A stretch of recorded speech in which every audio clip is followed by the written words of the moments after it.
বিজ্ঞাপন পাওয়ার সুবিধার্থে কোনো পত্রিকা এখন থেকে আর মন গড়ার সংখ্যা এবং টেলিভিশনে টিআরপি প্রকাশ করতে পারবে না বলে জানিয়েছেন তথ্য ও সম্প্রচার মন্ত্রী জহিরুদ্দিন স্বপন। এখন থেকে সরকার এসব বিষয় নিশ্চিত করবে বলে উল্লেখ করে তথ্যমন্ত্রী। সচিবালয়ে টেলিভিশন এডিটর্স কাউন্সিলের নেতৃবৃন্দের সাথে সৌজন্য সাক্ষাৎ শেষে কথা বলেন তিনি।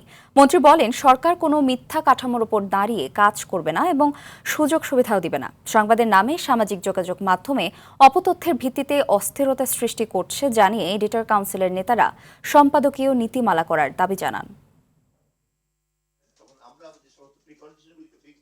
মাত্র 500টা টিআরপি দিয়ে আমি দেশের 5 কোটি টেলিভিশনের হিসাব বুঝাই দেব, অথবা সেই মিথ্যাকে গ্রহণ করব, অথবা পত্রিকার ছাপাকে আমি আমার মন গড়া একটা সংখ্যার ভিত্তিতে বিজ্ঞাপনের সুযোগ সুবিধা বন্টন করব, এই নীতিমালা থেকে তথ্য মন্ত্রণালয় বেরিয়ে আসবে।